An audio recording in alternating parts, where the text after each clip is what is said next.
Okay, so welcome, Mr. Kostoulas. Panos Kostoulas is an architect. He has graduated from the University of Patras, completed his postgraduate studies in material sciences and technology at the ΝΤUA, focusing on historical mortars. Since 2012, he has worked as an architect, both as an employee and associate with several architectural firms in India and Greece. He is a founding member of Boulouki, established in 2018, a non-profit organization that promotes and renewed building culture, drawing from traditional knowledge and techniques towards truly sustainable building. His work within Boulouki focuses on research, design of educational programs, and project management. So today the title of his lecture is the use of theran earth in the traditional architecture of the Santorini Archipelago and its itinerary in the Mediterranean from antiquity to the 21st century. Thank you very much, Mr. Kostoulas, for being here with us. It's an honor. So you may begin. Thank you very much, Katerina, for the introduction and for the invitation, as well as to all the teams of this series of dialogues. It is an honor for me to present here, and especially this subject, which is also related to Katerina's also PhD research. Just a question before I start. Can you hear any noise from the background, from my background, or is it okay? No, it's very clear. Okay. I'm just hearing the noise, Okay. but it's okay. No, we cannot hear Great. anything actually. Okay. So my presentation today will focus on the use of theran earth, which is an important historic building material, not just for Greece and the Aegean, but for the whole Mediterranean, as I will show you later. How did this material appear? It appeared in the late Bronze Age eruption, which was in the 16th century BC, also known as the Minoan eruption, which I think is not a very valid term among archaeologists, especially. So this is the famous great eruption of the Santorini volcano, which actually, when it happened, Santorini was not as we know it now. You can see maybe the gray color of what it used to be the island of Strogili. And after the eruption, that island broke into three major pieces. The biggest one was Santorini on the right. The smaller one was Thrace, and that tiny island at the bottom left is Aspronisi. Also, apart from the eruption causing this change of the morphology of the islands, it also created a lot of materials, volcanic materials, and especially what you can see on the top of as a top layer in this picture, which is mainly what we call as theran earth. So theran earth is actually a material which is not just one thing. As I will show you later, it's a composite material from mainly pumice, some other stone lava fragments, and a lot of fine ash. This material basically covered all the island, and it is there where we found a few decades ago within it the prehistoric settlement of Akrotiri. And also on the other side, in Thracia, where recently there were excavations of the prehistoric settlement as well, and especially because they were buried inside the pumice and the theran earth, it was quite easy to find them and to be preserved into such a layer. Because theran earth is quite lightweight sandy material, which, as I said earlier, it consists mainly of pumice. You see the bigger white pieces, lightweight and soft pumice. There are some black lava stones, as you can see, and you can see that the aggregates come in different fragments, from big to very fine. And the very fine ones are what we call a natural pozzolan. The fineness is a natural pozzolan, and the term pozzolan comes from Pozzuoli, which is an area in Italy, and where we can also find this volcanic ash. And what is called pozzolan is basically a volcanic ash that reacts with lime and creates has hydraulic properties. So we can create mortars and concretes, a series of materials which have higher strength than the usual lime mortars, which comprise just of lime and normal sand. But also they have higher durability in weathering, and especially in humidity and humid and wet conditions. So as you can see here, the properties of these materials were investigated and well known from the antiquity.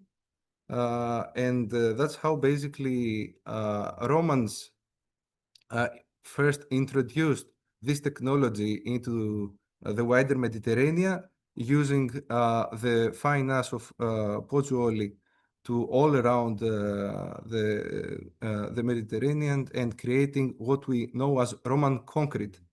So what the Santorini and Thracia material is, the theran earth, is what we can call as an Aegean analog of the pozzolan of Pozzuoli and the Roman concrete. So the materials that were created used the theran earth with lime and created some similar kinds of building material. I will show you now that this technology was used from the antiquity in Santorini and Thracia initially, and later on in other parts of the Aegean and the Mediterranean. So this is a picture from the Santorini Archive project of around 40s or 50s of Santorini, where you can see all this vernacular, what we now call as a vernacular architecture of Santorini, of course, comprising of different periods throughout history. It is all created with local materials. Maybe the only non-local material might be the use of lime, although even in Santorini there is some limestone, and we know that we were creating also lime kilns to produce this, but some parts of the lime was coming from other neighboring islands. But the main materials used are the stone and theran earth from their own ground. And these materials were used in such a way that they created so many different architectural elements, and a lot of variety of techniques. You can see like, of course, domes and vaults and steps and paving paths and you know, and all mainly they were using the material which was coming from their ground, from the earth. They were excavating caves using the theran earth basically as a binder, and the stones which are inside the theran earth as the building blocks. Also, these caves later on could become places for storage, but also residential places. As you can see here, this is one of the old cave houses of Thracia, where you can see that it is very deteriorated, the interior, and we can see how it used to look when they first excavated it. You can see all the stones which are like inside the theran earth, and we can imagine how like the people who excavated this cave, they used the stones for making the facade and the earth for creating the mortars and plasters. So, of course, the theran earth was used mainly as a binding mortar material, and you can see in these pictures how the local technique of using theran earth as a mortar actually shows us, even with these images, the strength of this material. Because I believe most of you would be aware of how the stone architecture of Greece doesn't really look like this. In these pictures we can see big joints between the stones. The stones are completely rough without any processing. So we can say that it looks more like a kind of concrete where like we insert a lot of mortar and just here and there smaller and bigger pieces of stones. So this technique was used to create, of course, walls, but also vaults and domes, and even cladding inside the cave houses. And then all this was plastered with the same material, with theran earth and lime, and we have a big variety of different plasters, and then whitewashed in the end with lime. A special technology of this plaster was also used for making what we called as patito. It is a waterproof layer which was mainly used for waterproofing cisterns, underground cisterns, but also for making floors. Another interesting technology that appeared in Santorini and Thracia with the use of theran earth is also the creation of concrete. Here we can see like the remains of an old concrete vault, which you can see it's basically, yeah, very thin also. And the same material was also used to create building blocks. And in the picture on the left, you can see building blocks in Thracia. And on the right, you can see building blocks of theran earth in Athens. And this is something that we have been documenting since 2021 after we made our research on the theran earth in many places around Athens. Maybe I could say especially closer to the port of Piraeus. There are many houses that are made with theran earth blocks that were exported from either exported from Santorini, ready-made, or either the theran earth was coming to Piraeus and Athens, and then they were making these blocks. And whenever we see like some renovation going on, it happens like to find many of them still surviving. And you see now maybe why Bernard Rudowski back in the early 20th century, uh, when he did like his PhD on Santorini, he called it like architecture of beton, an early architecture of beton. Uh, because we can see like how much basically this architecture didn't look at all like any other uh, in uh, in Greece at least. Uh, but let's go a little bit deeper into what happened the last 2 centuries, where like the initially in the 19th century, after the theran earth was used for many centuries before, it was discovered by the early geologists of the of Germany and France, who came into the newly established state of Greece or Kingdom of Greece, and found out that this is a very valuable building material, and we have like many quarries both in Santorini and on Thracia for um, obtaining theran earth. On the left, you can see a very nice map that was created by Nina Georgiadi and Areti Samoudou for the diploma thesis, and on the right, some pictures from the Santorini Archive project, which show us yeah, various aspects of the mining of theran earth in Santorini.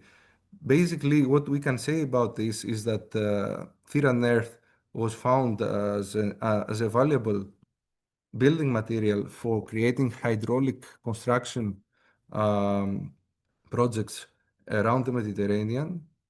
And it was very easy to mine, to excavate, because basically it was on the top of both islands, so it was not so difficult to uh, yeah, to quarry it and send it directly from the caldera of each island to the boats which were waiting for this material at the bottom.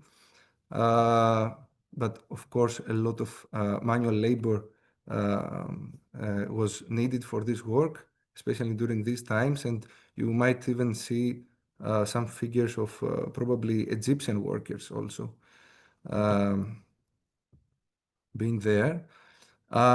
In the early 20th century, the use of theran earth was also introduced in the production of Portland cement. So you can see here how the Technical Chamber of Greece conducted research in collaboration with the National Technical University of Athens and ETH Zurich to understand better the properties of this material also as an additive to the production of cement. And we can say, of course, that the natural pozzolans or even artificial pozzolans are even today one of the most important elements of cement production. And here you can see a map of the various ports of the Mediterranean where the theran earth was used mainly during the 19th century. You can see many of them in Greece, like in Piraeus, in Patras, in Syros, Hermoupoli, in Heraklion, but also the Suez Canal in Trieste, in Algiers, in Constanza. These were very major projects where theran earth was used, and you understand now why during these times theran earth was considered as the most valuable building material of Greece. Here you can see also a nice depiction of the construction project of the port of Hermopolis in Syros, in Cyclades. where they also they also introduced the use of theran earth. But what happened and theran earth stopped being used? There were many reasons. Here you can see an image of the earthquake of 1956, during which a lot of the local architecture was destroyed. But it so happens that at the same time, all over Greece, a new construction market was rising, using bricks and fired bricks, cement, reinforced concrete. And so, like one of the major interventions after this earthquake that took place in Santorini to assist the local inhabitants, was used basically these new materials. It is needless to say that, of course, the use of the safety is above all, like in architecture and engineering, but it is not easy to judge like the local architectural heritage and theran earth as a material. It takes a long discussion to understand if the same materials could be used again, because first of all, this earthquake was, I think, the biggest earthquake happened in the Mediterranean in the 20th century. It was 7.6, I think, in Richter. And more than that, the historic architecture is not, we cannot consider it as one, just one piece of technology. There were several different periods with outstanding architectural buildings, and not all of them were built in a very, very similar way.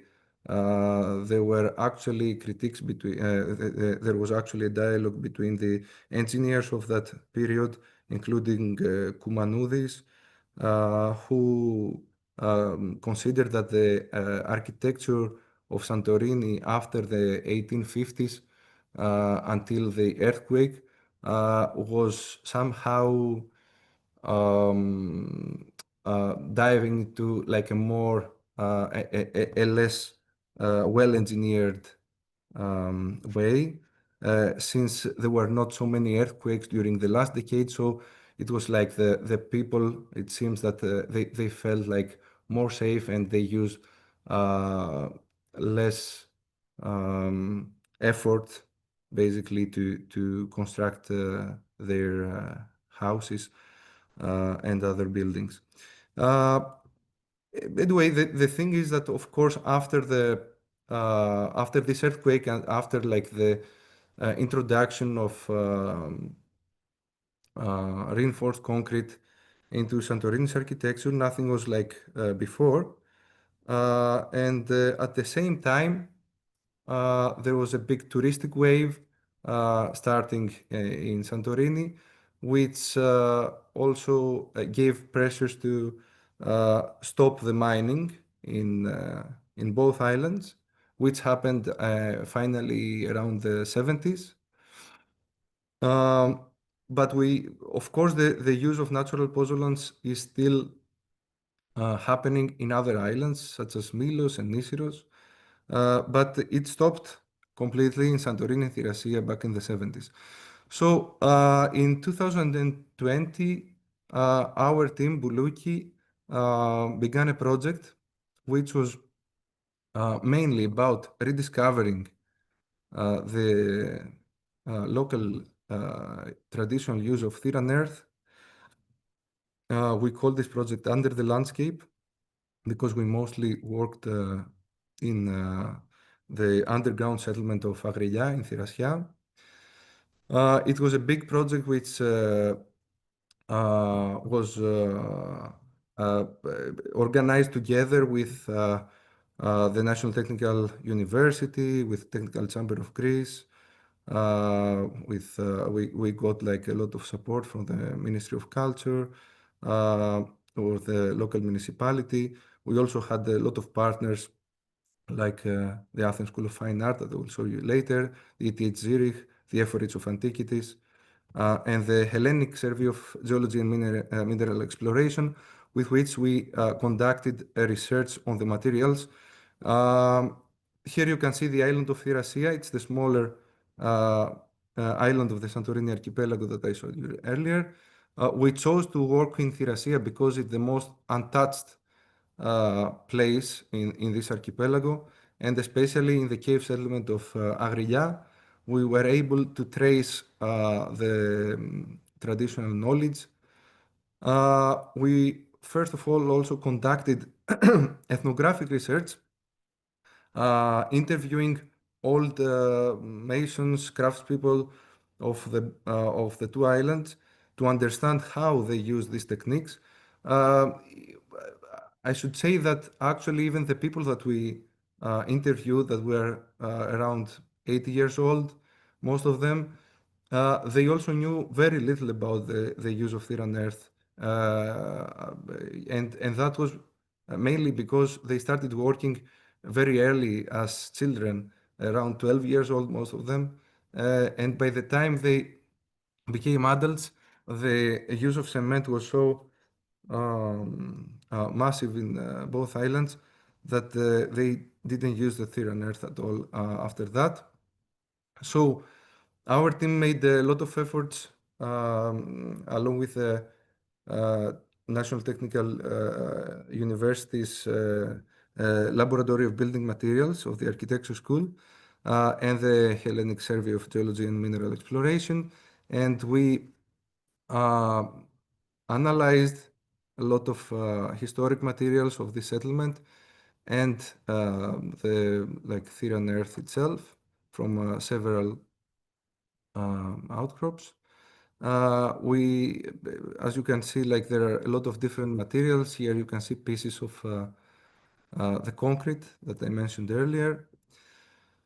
And like I can just summarize that the main conclusions are that we have a very resilient, long-lasting material, which is also very lightweight and insulative, as pumice is a natural insulator. And of course, if we are talking about local use, it has a very low environmental footprint, and especially since it is combined with very little amount of lime. Most of the materials are coming from the same place, and it's like the soil on top of which like the people reside. And I should say that when we now use the term theran earth, we usually refer to the very fine ash of this volcanic material, but the local use of the theran earth was like the materials, the concrete, for example, used all the fragments, all the granulometries of theran earth.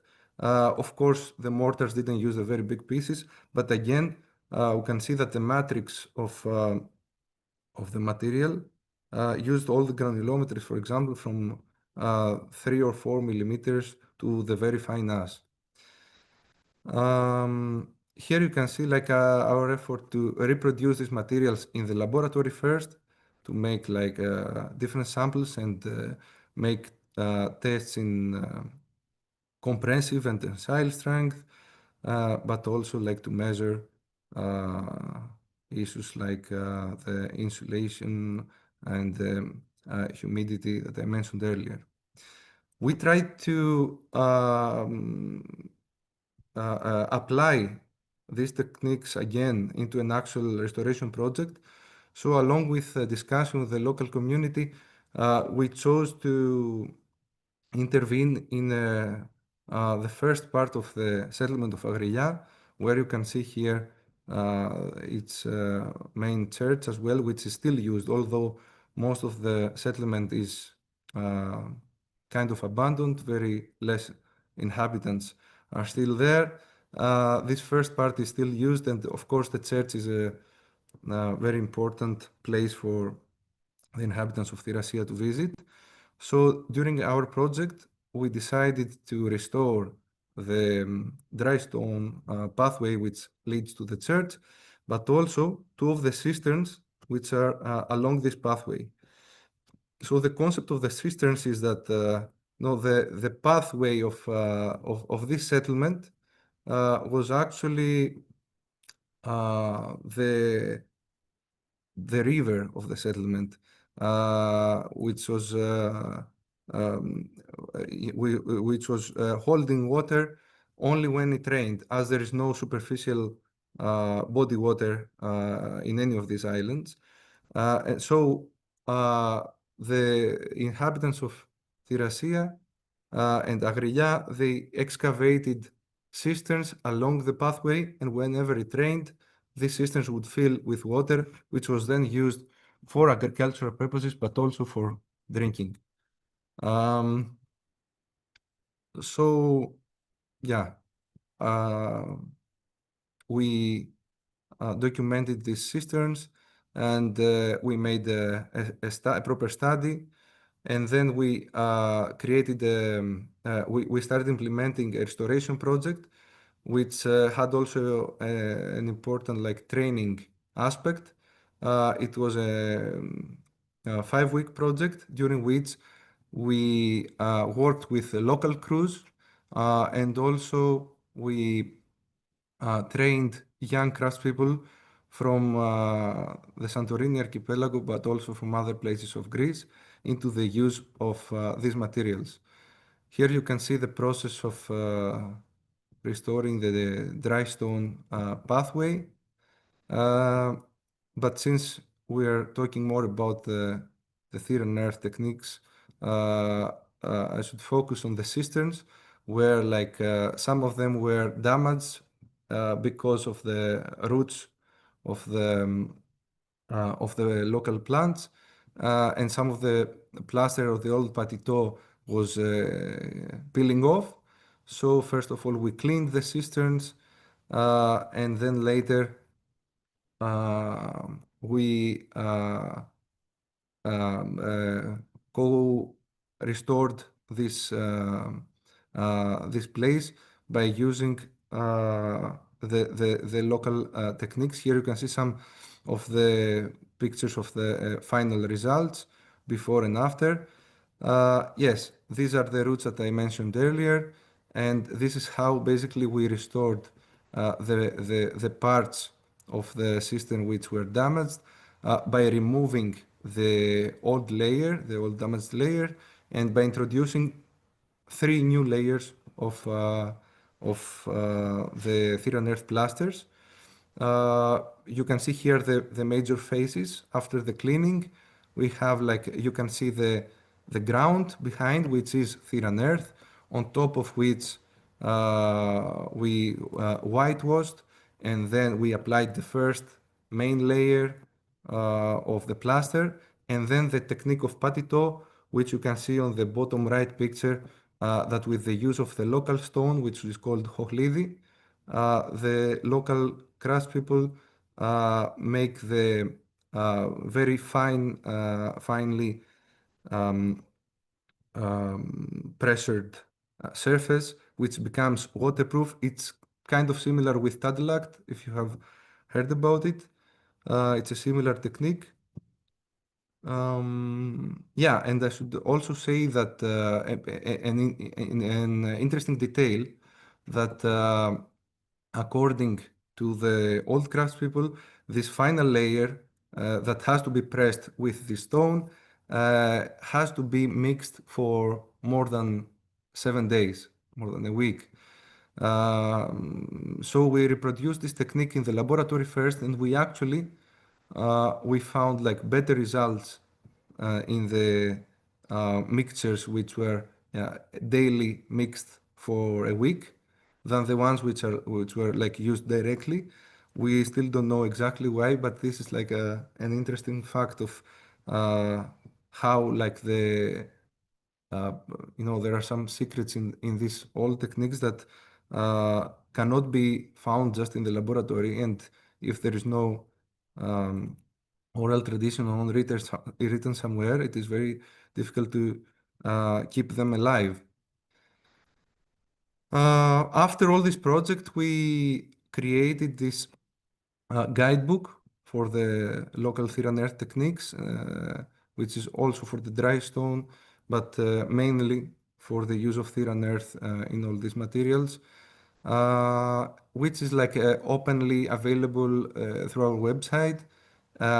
And it is, I think, a good material for local engineers and craftspeople in order to be able to use these techniques in Santorini and Thrace.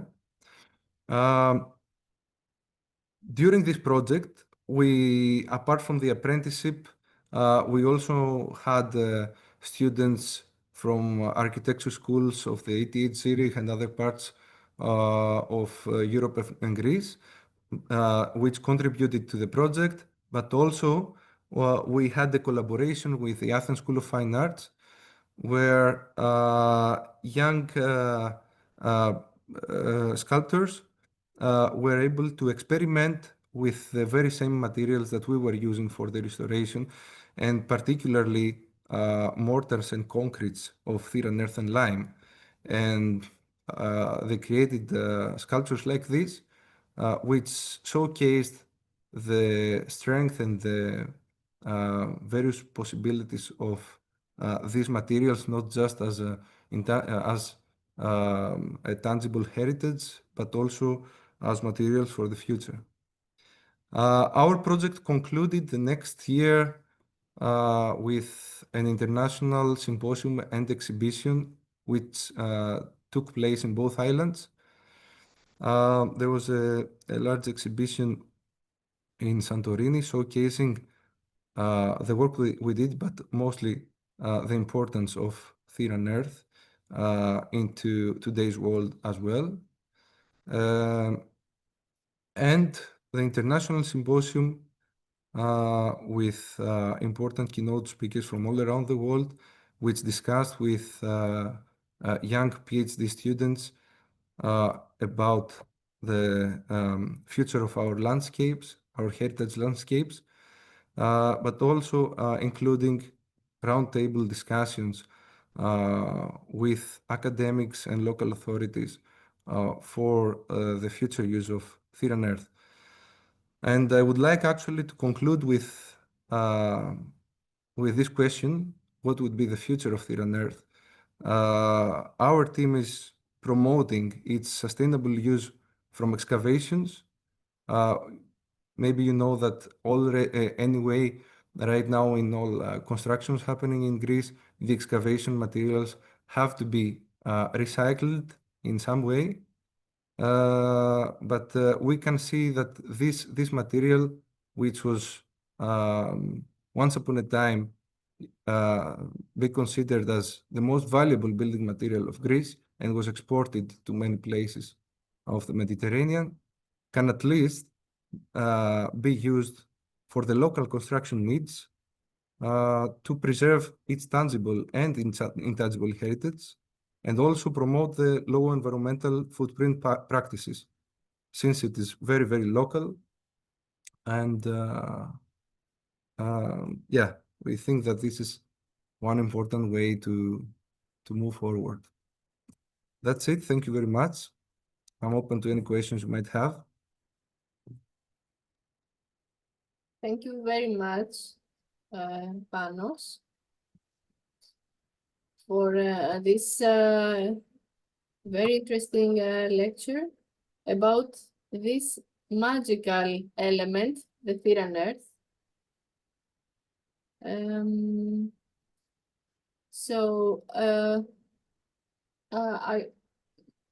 would like to encourage everybody to ask questions either in Greek or English or French, so that everybody can ask a question, and we will try to manage the translation. We don't want the language to be a barrier in this dialogue session.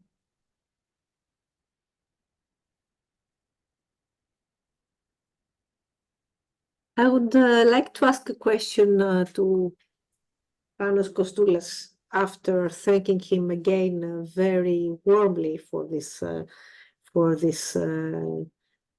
presentation. I was very much surprised to see on the map that you showed us at some point of the presentation with the ports around the Mediterranean where theran earth was exported, to see practically no activity to the North Aegean, northern Greece. We saw arrows going as far as Trieste, and of course you saw Suez and Egypt, all these Eastern Mediterranean ports, and at national scale, at Greece's scale, there was like a barrier. What is the historical explanation? Is it just actually I don't know if this map dated from before the independence of northern Greece, but even like that, the Ottoman Empire seems excluded from this commerce. Yeah, maybe this is the explanation. I also don't know. I actually remember that the first excavation happening for theran earth was about to happen in early 19th century in the island of Thrace for a major hydraulic port project in the port of Istanbul, of Constantinople. But the local inhabitants denied. It was the first time that they tried to, to exploit theran earth from these islands, and the local people were hesitant also because they realized maybe that this wouldn't be like something which would promote their economy necessarily, but maybe they would or it would involve a lot of labor for them. Yeah, but after this, and I know that instead of theran earth, they got pozzolanic material from Italy during that time, I think. Yeah, but after that, yeah, I don't know why we have no other no recorded use of theran earth in the north of Greece and the places where the Ottoman Empire was still alive.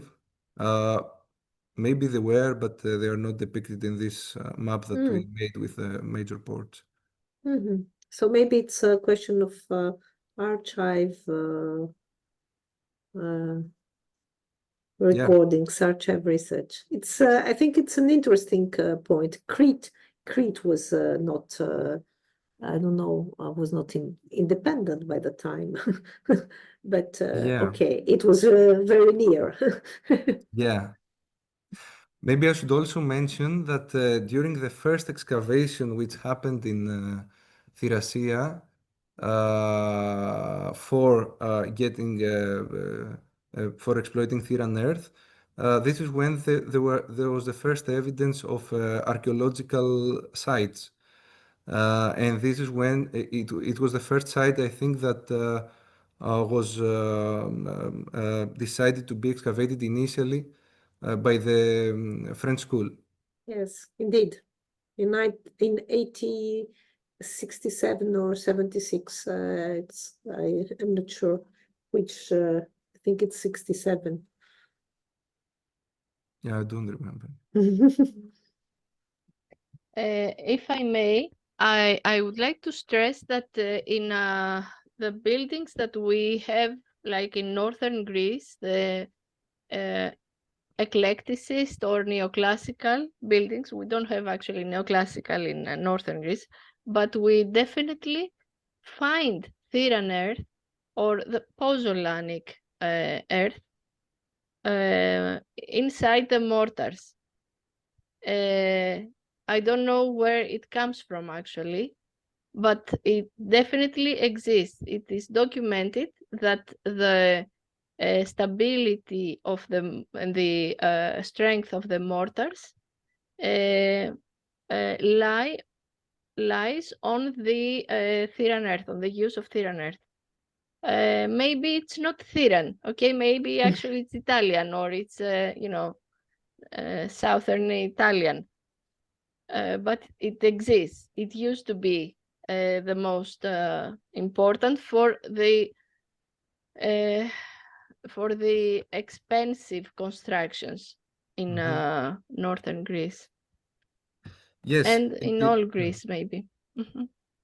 I just wanted to say that yeah, it was used very much in various other places traditionally. I mean, in all the Cyclades at least, and it is not actually very difficult to identify it and differentiate it with other pozzolanic materials because each one of them has very different uh, particles, let's say, inside, and even the pumice looks different. Also, like between theran earth and the earth from Milos or Nisiros, there are differences, and especially these black lava stones within the theran earth are like usually like an easy way to understand it is theran earth. And I think according to Maria Rakadaki and her research, the theran earth was at least found in places such as Crete, of course, apart from Cyclades, I mean, and even until Corfu. And this was a trade that used to happen in parallel with the industrial or pre-industrial kind of use. There were like two different worlds. One that survived from the antiquity and the traditional kind of trade, where people from Paros, for example, were telling us that we were sending limestone, lime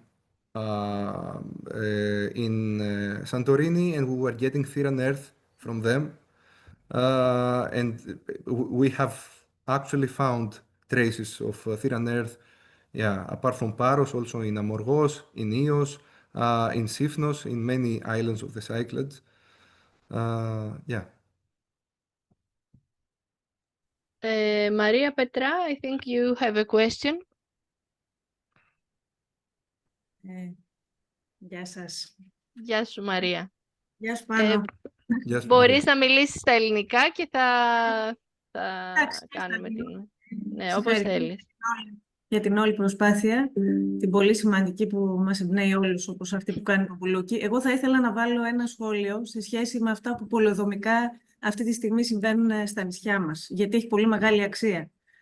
Έχει πολύ μεγάλη αξία ακριβώς γιατί ενώ υπάρχουν τέτοιες προσπάθειες μικρές, μεγάλες, όπως και αυτή που κάνει το Boulouki, που επιδιώκουν να διασώσουν πολλά πράγματα και με βάση τη λογική της βιωσιμότητας, του περιβάλλοντος, της αρχιτεκτονικής. Βλέπουμε ωστόσο αυτές οι προσπάθειες στην πράξη να σαμποτάρονται από τα πολεοδομικά σχέδια, τα οποία αυτή τη στιγμή επιχειρούν να καταστρέψουν ένα μεγάλο πολιτιστικό πλούτο που αφορά τα νησιά μας. Πώς θα μπορούσε μια τέτοια σημαντική προσπάθεια πάνω να συμβάλλει προσθετικά, εννοείται και με τις προσπάθειες των κατοίκων εκεί, γιατί υπάρχουν και κάτοικοι που αντιδρούν έτσι, σε αυτή την πολεοδομική λαιλασία που επιχειρείται να γίνει αυτή τη στιγμή, κυρίως στις Κυκλάδες, αλλά και αλλού, κατά τη γνώμη σου. Θα κάνω λίγο το σχόλιο στα αγγλικά, αν μου επιτρέψεις, Κατερίνα. Ναι, αν θέλεις. At the moment, we are seeing in our country worthy efforts like this one that it was presented. However, in my opinion, these efforts are essentially being undermined by urban planning changes that are destructive to our islands, especially the touristic-oriented ones. How do you believe this important effort can currently contribute to the urban planning changes being attempted on our islands? Thank you. Ευχαριστώ. I cannot really comment in relevance to what I presented now because what I showed is mostly a matter of material technology, which of course, as I said, if we want to promote sustainable architecture and the preservation also of cultural heritage in our country, we have to look into the local materials and the local traditions. And the more we embrace them, the more like sustainable results we will have, I believe. But of course, you know, the way that this is one part of the way we build. What you mentioned is about decisions which have to do with big master plans, which of course the way of finding the right measure and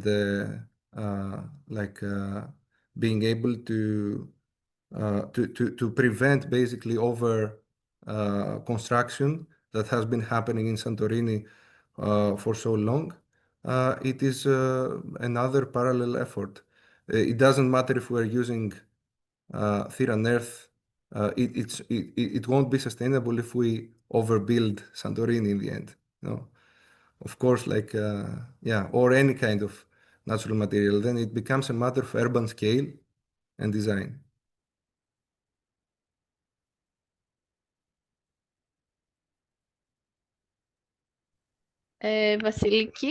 Βασιλική Πάχτα. Yes, hello and congratulations. I think I have something with my video. Okay, congratulations with your presentation. We've worked a lot with natural pozzolan, Santorini earth, and all the history of construction on materials.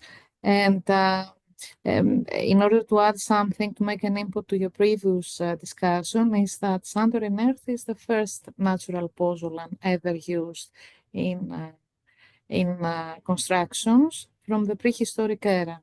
From the Minoan era, from the second millennium BC, Santorini earth was used in Knossos, in the palace of Kostos, was used in Akrotiri, in the Cycladic civilization, and continued to be used during Hellenistic times, during classic antiquity, Hellenistic times, where we have many reports from the ancient writers, from Aristotle, from Stravonas, from Theophrastos. Stravonas declares that the soldiers of Alexander the Great went to Thera in order to take the raw material, to take Santorini earth and put it in the Yes Palace there and construct all this. So I don't believe that there is a limit of, let's say, north or southern Greece. I fully agree with Katerina. Santorini earth was used all over Greece, all over the close Mediterranean countries, up to the beginning of the 20th century. So for a total, it's the raw material used for around 4 millenniums. So it's significant to be input, and it's the first natural pozzolan ever used, because this contraction with Pozzuoli and Italian pozzolan. But according to a lot of research, it has been assessed that this is the first natural pozzolan ever used in construction. So I would like to congratulate you on all this initiative you have and on assessing all these interactive actions in the island of thera and outside for maintaining and processing this construction technology. So many congratulations. Thank you very much. Just to be clear about this map, this showcases the major hydraulic construction projects for which theran earth was used in late 19th century, mainly around the Mediterranean as a product of the industrial era, let's say. Of course, the theran earth was used in vernacular and historic architecture long before in many other places, as I mentioned earlier. And technically, I think that the term theran earth is used for the material which appeared after the late Bronze Age eruption. So of course there was pozzolanic material in some of the previous layers of Santorini's eruptions found in lower layers of the caldera, and that's maybe what was used in the prehistoric settlements as well. And I believe that, yeah, all over the world where these pozzolanic materials exist, which is less than 1% of the world's soil, let's say, these materials were found by the local inhabitants, and they were used. They understood their use. Maybe I should mention that even in Anafi, which is close by, we recently found through a project that we have been working on patches of pozzolanic material from an earlier eruption of the Santorini of the volcano of Santorini, which were used locally for their construction, which was not theran earth. It is an older pozzolanic material.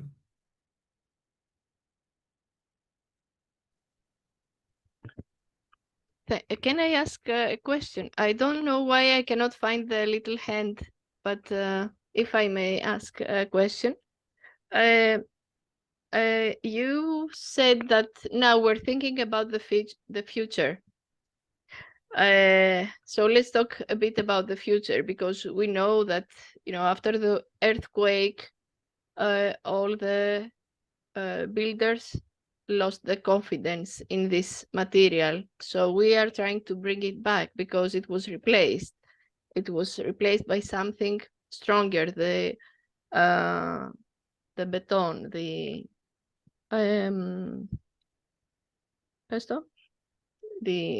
οπλισμένο σκυρόδεμα, the reinforced concrete.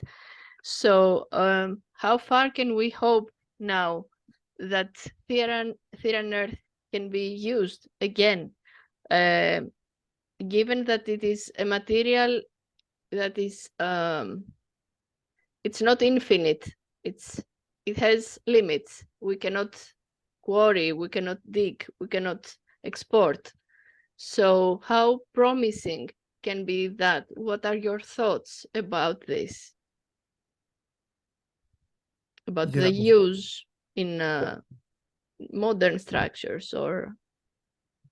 Yeah, no, we don't opt for the use of theran earth outside the Santorini Archipelago, because this would mean, again, like a big exploitation. But of course, it can be used for the local needs, and especially as an excavation material. We know now that for any kind of construction happening in Santorini and Thracia, the theran earth is treated now as debris. And this is very, very sad, because once upon a time this material was exported and was considered to be very valuable, and now it has not found its place into the modern construction unless processed, because of course, as I said earlier, even now the cement companies of course use still use pozzolanic materials. But in the local architecture, this is like the material that is the most available, but also the most compatible to restore. And when we're talking about building materials, we don't just have to think about load-bearing structures, but also about mortars and plasters, which do not contribute so much to the load-bearing capacity of the buildings, but still, I mean, yeah, of course, there are many ways of using these materials, but even if we just use it for the plasters, it will be a big success for reviving the local intangible heritage and have compatible materials for the restoration of the local cultural heritage. But even the insulation properties that these materials have contribute to the contemporary needs also of the structure of Santorini as well, even when we're not talking just about underground houses, which are a lot in the calderas. But yeah. And just to finish the question, or how many mortars, I was thinking, you did this workshop, how many mortars have you found that can be constructed with theran earth and having different idiotitides, different qualities? How many, like a number? Because I think it's this is the magic of this. How many different recipes, you mean? Recipes, yes. Okay, I mean... Okay, maybe not a perfect number, but, just around. See, I think there were a lot of variations depending on the availability that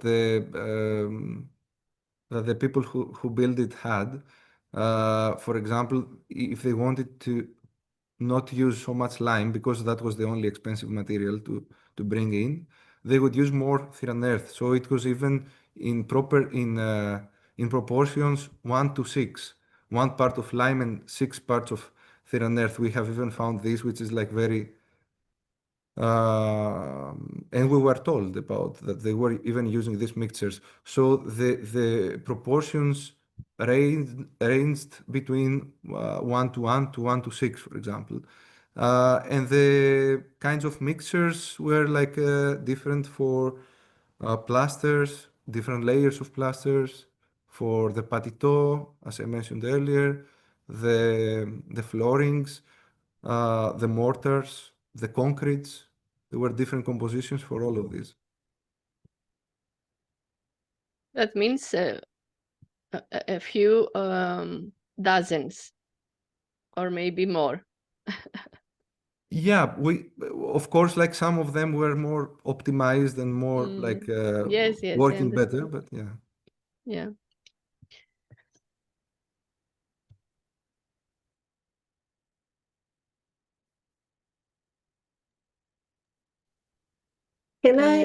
Can I ask one more technical question, if I may? Because you mentioned again the patito, and you showed us a very nice slide with a workman who was polishing the plaster, and you said the Greek term chochlidi, so. But you said that it has to be a local stone pebble, and that all it's done with this local stone pebble. Could you tell us a little bit more about this this technique? Yeah, of course, it doesn't have to be only the local pebble, but of course, this was the most available for the people working there. And these particular lava stones that they would choose, they were very hard. So that was very important while polishing. Of course, the same thing can be done with other kinds of hard stones, but also with the trowel.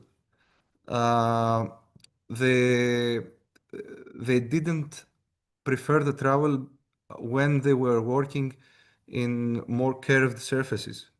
So it was easier for small stones to, be able to work in curvatures. And the idea behind this is that for the last layer, which is, let's say, 2 millimeters thick in the end, they applied this mortar, which was mixed daily for around a week. And it had like a tremendous workability. So they applied that, and after some time that was about to set and harden, they used the stone or the trowel in surfaces which were not curved, and with a lot of pressure, slowly, they were closing all the pores, the porosity of the material on top. Yeah, and it's interesting because this technique involves a lot concepts of time, also for mixing the mortar, but also for the right time, specific time that has to be done, and after which it cannot be it cannot be performed, this process. Yeah, and then the surface becomes impermeable of water. And also I should say that the best surviving theran earth mortars are those which were underwater. So theran earth works very, very well for is in contact with water in very humid conditions. Yeah. Great. Thank you. Thank you. This technique of compacting fine solutions, which is something that we find also in ancient pottery techniques or plastering techniques, even from the Neolithic time, and they're very, very efficient. But as you said very rightly, it involves a different relationship, not only with the materials, but also with time, the notion of time. In all sense, the time to do things, if you miss the stage, it will be too late. It won't be able to work it properly after that. But also the time it takes. And this is again, a notion that we have lost a little bit presently. We want to do everything at one moment.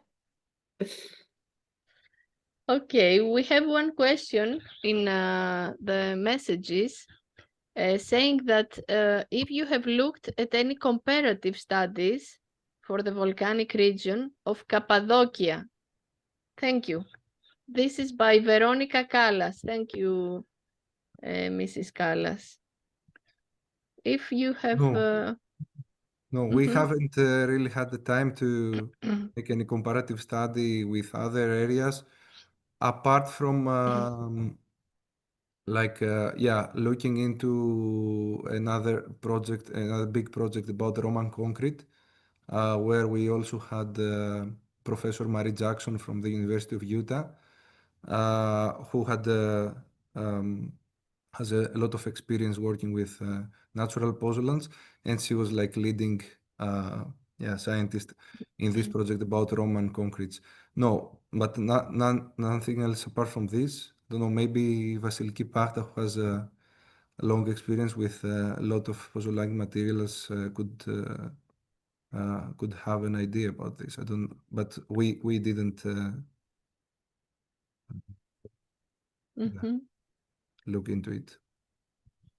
Maybe you should in next stage. It sounds interesting.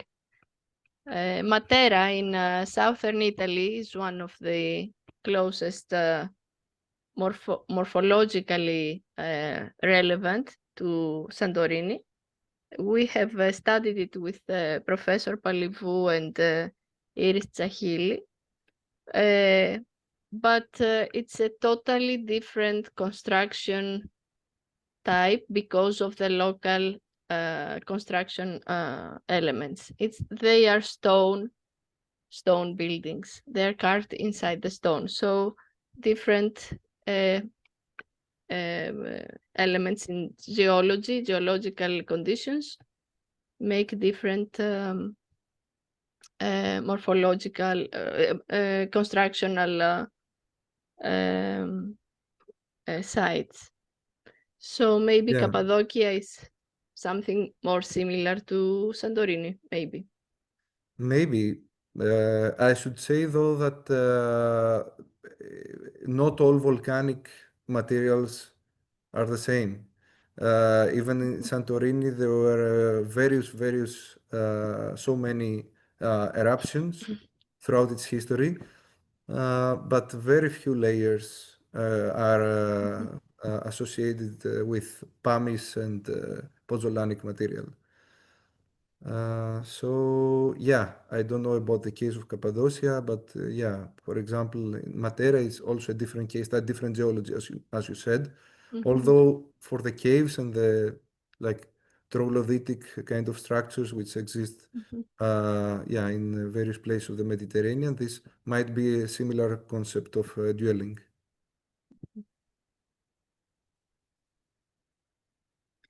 Okay. Do we have any more questions?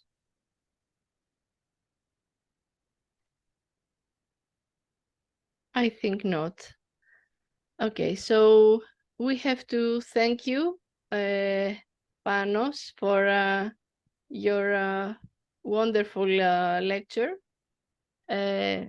We hope that we open your horizons to the students, because we see many students today here, and to all of us who have not studied this very special material.